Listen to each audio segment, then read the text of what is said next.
131st position out of 190. Sounds like a poor position, right? What if I told you that it's not just what you see? Nigeria was ranked 131st position out of 190 economies of the world in the ease of doing business ordered by the World Bank. Now, Nigeria is supposed to be ranking towards the bottom part, which means that the ease of doing business in Nigeria is much more difficult than 130 countries ahead of it. Bad, right? But not always. For an entrepreneur, this is a beehive of opportunity for them. Hi, my name is Anita Amorigoye, and I'm of the Asia Center. And I'm here to offer just a very simple solution on how you can take advantage of what are seemingly shortcomings of Nigeria to build solutions and earn from them. Our topic tonight is very simple. Problems are gold mines. How do we spot them? How do we transform problems into business solutions? How do we build those solutions? And more importantly, how do we earn from them? Come, let's take a very quick journey together. So today we're going to walk through a step-by-step startup checklist that will designed simply for youth core members, and it's just going to simplify the process on how you can identify problems around you, build solutions, and of course earn from them. So let's start. The first thing that needs to be done is to identify the problem worth solving. Now, we know that every business begins with a problem. In fact, as an entrepreneur, that's what you're meant to do, solve problems. Now, think about it. Around us, Uber. Uber solves problems. And what's the problem? Transportation. Not only do they do that, they also solve the problem for the car owner so that he can use his resource without having to buy another cab and deploy it to make money. So, while it's solving the problem for the user as transport, it's also solving the problem for the car owner in utilizing the car to make more money for himself. So an action point in identifying problems worth solving. Look for daily frustrations all around you. What are they? Long queues? Lack of access? Inefficiencies? Look, a real benefit here is that if you solve a real problem, your business will always have customers. Second step, validate your idea. So now you found the opportunity, right? Good. And having a good idea is really great. But before you begin to invest money, big money, let's ask, is this really a real problem? Does this idea that you've identified really work? So that's the second step. Start small. Take a random sampling of about 100 people, 200 people, or even 10 or 20. And then ask them real questions. Is this a problem that you would want to pay money for if I provide a solution? Hear from them. Hear from the people you would likely want to sell this problem to. Okay? And now, what's the benefit of it? I mean, if you can't find people that would really want to pay money for this idea, you can either refine how you're going to offer it, or you can think of another idea altogether. There's no need wasting money on something that nobody wants. Third step. So you've now identified the opportunity. You've validated the idea. Somebody wants your idea. The next thing you need to do is understand who is this person that wants your idea and why the person wants to pay for your idea. And that is understanding your customer and also the market that your customer operates in.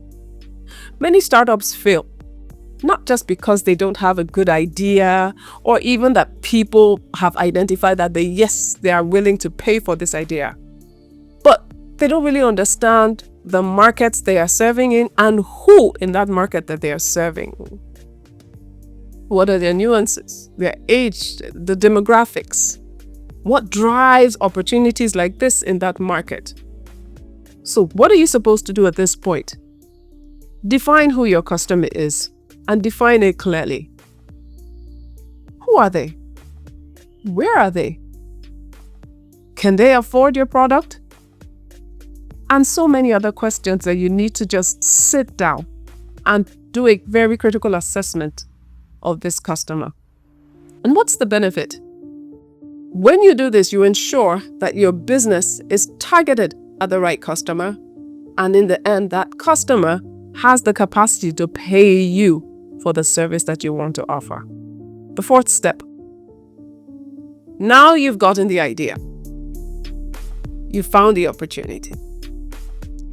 You've identified the customer and you know that this customer has the capacity and the ability to pay because you've assessed the markets.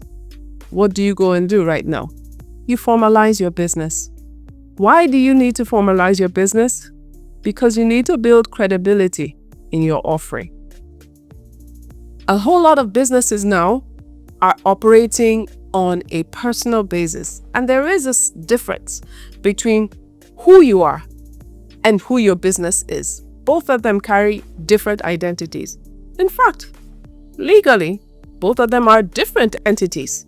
And you need to separate that and build some credibility in your business by registering it. So what do? Go to the Corporate Affairs Commission. Begin to identify the character and the traits that you want your business to assume. What are you looking at? What are the short-term goals and the long-term goals that you want your business to achieve? And then identify what business character. Is it going to be a registered business name or a limited liability company? Or are you going to build partners in it so it's a registered partnership? Or what if it's even a non-profit? Whatever the long and short-term vision of the company is, there is a business registration entity that caters to that need. And visiting the Corporate Affairs Commission, you begin to see those dynamics and you can now engage either by yourself or through a lawyer to register your business entity. Remember, you can apply for loans, grants, contracts, and even deal with the largest subset of customers when customers can trust you. So it's important to register your business entity. Fifth step. Now you have your idea. You've created that idea into a solution. You've found the market that the business solution serves. You've even built an entity so that the business itself assumes its own persona. What's the next thing you need to do? You need to begin to build a business model. And what is a business model? A business model simply maps out how your business creates value for you, for the customers, and for every other stakeholder that is going to participate in that business. So whether it's the partners, your suppliers, whether it is your employees, or any other, even if it's your immediate environment, your business model clearly maps it out so that you can now situate your business in a context, which is a market, and then know how you can serve all the parties that tie into making your business work, and then you earn a revenue in return. In addition, it also helps you identify areas where your expenses are going to be. What kind of activities are you going to carry out? How are you going to serve your customers? Through what platforms? Through what channels? Like I said, who are your customers? And what is your value proposition? What are you offering your customers? So the business model, like I said, helps to identify or map out how you are going to create value for your customers. And then when you have built your business model, you can now begin to build in things like your pricing model, your financial model, and every other subset that keys into building the business model and making it as an offering for your customers. So the sixth step. Now, this is where it becomes interesting. So we know what we are going to offer, who we're going to offer it to. We've assumed an entity. We have gone out there to say how we're going to offer these services and through what. Now, we now need to bring it to life by beginning to inject money into it. So how do we leverage funding and other support programs? I must tell you this, that finance is often the biggest challenge for most businesses, whether you're in startup, scale up, or even in maturity stage. Raising finance or generating finance for the business to continue to thrive is a very critical issue. And the better you know, the more sources of finance you can attract to your business, the stronger your business will be. So what do we do? Is there no hope for youth corpers? Guess again. We have good news for you. So the Bank of Industry Youth Entrepreneurship Scheme provides capacity building, funding, and mentorship for youth between the ages of 18 to 35. What else again? The NYSC scheme, if you've not heard of it, Graduate Entrepreneurship Fund, also offers up to 2 million naira at single-digit interests for business owners or people that are interested in starting up their ideas and growing it. There are other opportunities out there. Follow us and then you'll be seeing how you can take advantage of some of these opportunities. But what should we note here? Don't just listen to these opportunities. Take a step. Apply for them. Gaining capital into your business as well as mentorship indeed is a gold mine. And these services offer both of them, and I think you should take advantage of them as they are available. So now there's money to back up your idea. And you have a customer base, and you know how and who and where and what and how you're going to serve these customers. Now you have an entity. Let this entity come alive. We need to now develop the brand and the marketing strategy so we know how we can push out this idea. Even the best product fails when nobody knows about it. Branding is key. Create a brand name, a brand logo, online presence. Remember you said that you were going to serve the customers through different platforms or through different channels. Those channels must have an identity that attains to you. Your brand speaks to you in a very busy online world. So make sure you get a brand that speaks and a brand that is unique. The benefit of this is that it builds trust, it attracts customers, and it helps you to stand out. What about support? Build a support network. Man wasn't created as an island. No entrepreneur succeeds alone. We started talking about it in the business model. We talked about where you need to build your partnerships, your suppliers, and every other person that you need along those lines. Join communities. Join hubs. Partake in mentorship sessions. Build across board. Come to places like the ASA Center.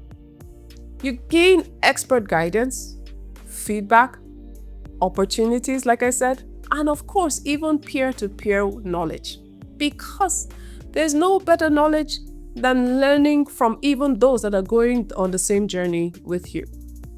A wise man once said, if you want to go fast, go alone. But you want to go far? Go in a group.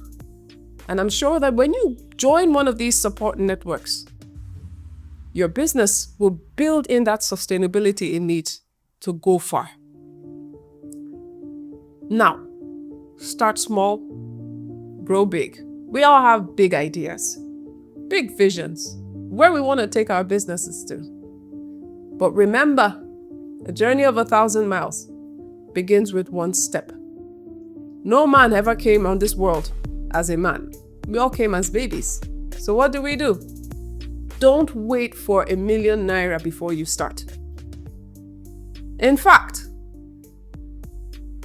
think about how you can start that idea if you had just 1 naira. it will begin to secrete your creative juices for you to think about how to solve problems with the most limited resources. So start small, fail fast, learn your lessons quick, build a minimum viable product, just a small representation of what your solution is all about, and begin to ask people to engage. And when they engage, you get your feedback and continue to improve on the offering so that the more you get feedback, the more it aligns to the needs of your market. We can't build alone. We must build with the customer in view, and we must build with the customer's voice. So start small and refine through the customer's votes. Remember, it reduces financial risks and it improves your idea to align with customer needs. The 10th one we can look at it is begin to track, learn, and adapt. Entrepreneurship is not just start and forget. You must constantly learn. It's in iterations, and it's on improving iterations. So what do? Track your sales, track your expenses, track customer feedback, track various metrics. There are various kinds of metrics at each business phase or business management phase where you need to track. Working with us, we can help you and show you what needs to be tracked and how you can track them. But remember, you need to keep your business relevant and sustainable, and you need to track to keep continuously improving your business. Now, finally, but never the least, the AZA Center is your startup companion. At the AZA Center, we build systems to walk with you through every step of this checklist. We offer training, capacity building, access to funding, mentorship, and business clinics. Visit us on www.azang.com or across any one of our social media handles for more information about this. As we close, never forget this. 131st position out of 190 is a gold mine for you and for every entrepreneur. Nigeria is a haven of opportunities for every discerning entrepreneur. So what do you do to take advantage of this? Remember that problems are not obstacles. In fact, they are gold mines. Every time someone says, if only we had this, they're telling you, this is an opportunity. Take advantage of it and build a solution that I need. So here's my challenge. Don't leave just inspired and say, wow, what a nice presentation. No. Leave with a plan. Let it come bubbling inside of you. Apply this checklist. Plug into AZA and start building. The world is counting on you.